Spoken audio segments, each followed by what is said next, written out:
بسم اللہ الرحمن الرحیم۔ گزشتہ سبق میں ہم نے اصطلاحات اور فوائد میں سے 3 اصطلاح پڑھی تھی: سگے بھائی بہن، اللہ بھائی بہن اور اخیاتی بھائی بہن۔ اب آگے چوتھی، پانچویں، چھٹی اور ساتویں جو اصطلاح ہے وہ انشاءاللہ ہم آج پڑھیں گے۔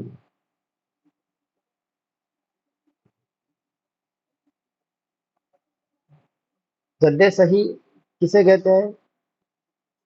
وہ مذکر اصل بعید جس کی میت کی طرف نسبت میں عورت کا واسطہ نہ آئے۔ مذکر جد ہے تو ظاہر ہے جد دادا یا نانا ہوتا ہے، مطلب اپنے یہاں۔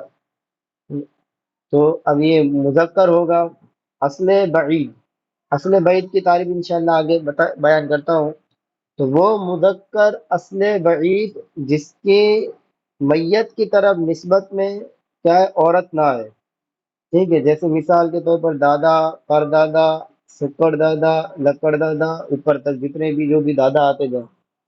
تو اب دیکھیے، مثال کے طور پر زید ہے، ٹھیک ہے، اور اس کے والد ہیں عمر، اور عمر کے والد ہیں بکر، ٹھیک ہے۔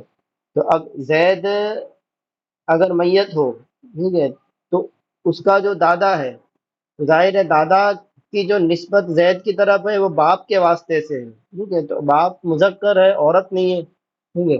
تو دادا کی جو اپنے زید کی طرف جو نسبت ہے وہ کیا ہے؟ مذکر کے واسطے سے ہے، عورت کے واسطے سے نہیں ہے، لہذا یہ کیا ہے؟ جد صحیح ہوگا، ٹھیک ہے۔ اور جد فاسد کسے کہتے ہیں؟ وہ مذکر اصل بعید، یہ بھی مذکر اصل بعید ہوگا جس کی میت کی طرف نسبت میں عورت کا واسطہ آ جائے۔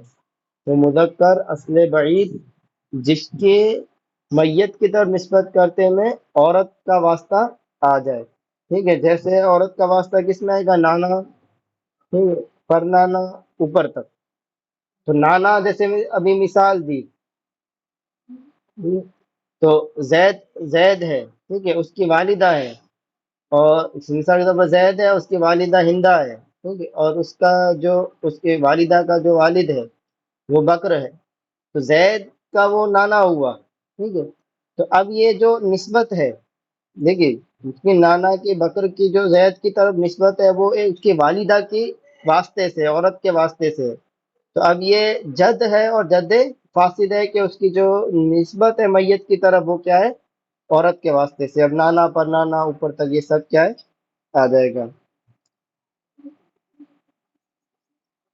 ہاں، ماں کا نانا، پر نانا، اوپر تک، ٹھیک ہے۔ یہ جب اپنا نانا ہوگا تو ظاہر ہے ماں کے واسطے سے ہوگا، تو ماں کا جو نانا ہوگا اس میں بھی ماں کا واسطہ آ جائے گا۔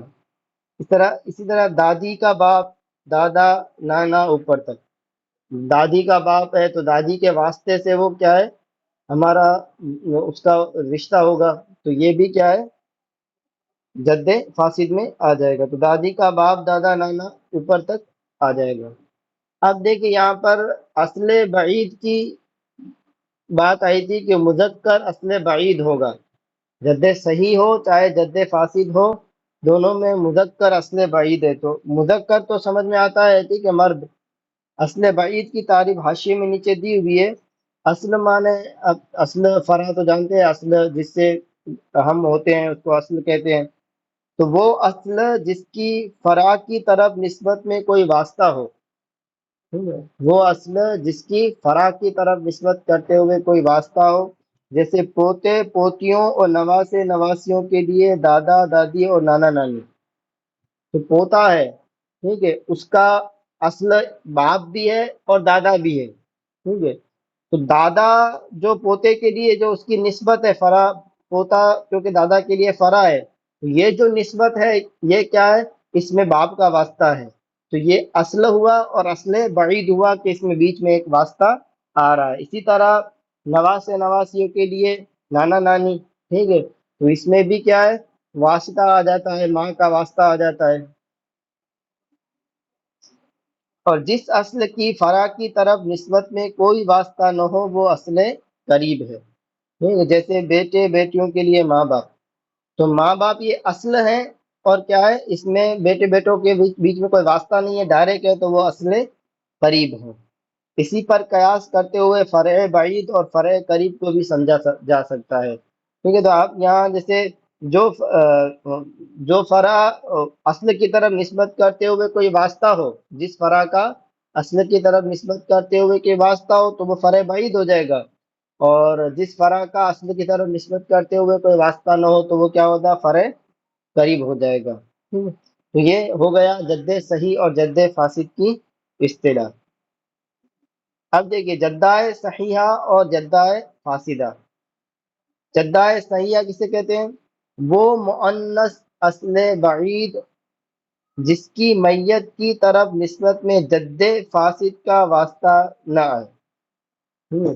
وہ مؤنث اصل بعید جس کی میت کی طرف نسبت میں جد فاسد کا واسطہ نہ آئے۔ جد فاسد یعنی وہی نانا پر نانا اوپر تک، ماں کا نانا پر نانا اوپر تک، یا دادی کا باپ دادا نانا اوپر تک، ٹھیک ہے۔ تو یہ بیچ میں نہ آتا ہو میت کی طرف اس کی نسبت کرتے ہو وہ اس مؤنث کے لیے، تو یہ کیا ہو جائے گا، جدہ ہے، وہ عورت کیا ہو جائے گی، مؤنث کیا ہو جائے گی، جد صحیحہ ہو جائے، جدہ صحیحہ ہو جائے گی۔ جیسے دادی پر دادی اوپر تک، تو دادی دیکھیے، دادی کا جو پوتے کے ساتھ واسطہ ہوتا ہے وہ کیا کس دیکھیے جدہ ہے جو صحیح ہے وہ مؤنث اصل بعید جس کی میت کی طرف نسبت میں جد فاسد کا واسطہ نہ ہو، ٹھیک ہے۔ تو دادی پردادی اوپر تک، تو ظاہر ہے جو دادی دادی کون ہوتی ہے، وہ اپنے والد کی والدہ ہوتی ہے، ٹھیک ہے۔ تو یہ نسبت میں کیا آ رہا ہے، والد آ رہا ہے، ٹھیک ہے اس میں۔ اور نانی پر نانی اوپر تک، تو نانی نانی کون ہوتی ہے، اپنی والدہ کی والدہ، تو اس میں کیا ہے، والدہ بیچ میں آ رہی ہے لیکن کوئی جد فاسد اس میں بیچ میں نہیں آ رہا ہے۔ اس طرح دادا کی دادی پر دادی اوپر تک، ٹھیک ہے، تو اس میں بھی کوئی جد فاسد کا واسطہ نہیں آ رہا ہے، لہذا یہ کیا ہے، جو بھی یہ ہوگی دادا کی دادی پر دادی، اسی طرح دادی پر دادی اوپر تک، نانی پر نانی اوپر تک، یہ سب کیا ہے، جدہ صحیحہ میں آئیں گی، ٹھیک ہے۔ ساتویں اصطلاح ہے جدہ فاسدہ۔ جدہ فاسدہ اس کا برعکس ہوگا، وہ مؤنث اصل بعید جس کی میت کی طرف نسبت میں جد فاسد کا واسطہ آ جائے، جیسے نانا اور اس کے ماں باپ کی ماں نانی دادی اوپر تک، تو ظاہر ہے نانا جد فاسد ہے، ٹھیک ہے۔ تو اب نانا اور اس کے ماں، نانا کے ماں، ٹھیک ہے، تو اس کے ماں باپ کی ماں نانی دادی اوپر تک، یہ سب کیا ہو جائیں گی، جدہ فاسدہ ہو جائیں گی۔ اسی طرح دادی کے باپ اور اس کے ماں باپ کی ماں نانی دادی اوپر تک، کیونکہ دادی کے ہم نے اوپر پڑھا کہ دادی کا جو باپ ہے اور دادا نانا یہ سب کیا ہیں، جدہ فاسدہ ہیں، ٹھیک ہے، جد فاسد ہیں، تو لہٰذا ان کی جو ماں نانی دادی اوپر تک جو بھی ہوں گی وہ کیا ہوں گی، جدہ فاسدہ ہوں گی۔ اب دیکھیں نیچے فائدہ بتا رہے ہیں، اجداد صحیحین اور جدات صحیحات اصحاب فرائض میں سے ہیں، یعنی جو جد صحیحہ، جو جد صحیح اور جدہ صحیحہ کے جو ہم نے اصطلاح پڑھی وہ سب اصحاب فرائض میں سے ہیں، اور اصحاب فرائض کون ہوتے ہیں وہ انشاءاللہ ہم آگے پڑھیں گے۔ جبکہ اجداد فاسدین اور جدات فاسدات ذوی الارحام کی چوتھی قسم کے افراد ہیں۔ یہ ابھی آپ خالی یاد کر لیجئے گا، باقی یہ چونکہ ذوی الارحام یہاں پر کون ہوں گے اور اسی طرح اصحاب فرائض کون ہوں گے یہ انشاءاللہ آگے ہم پڑھیں گے۔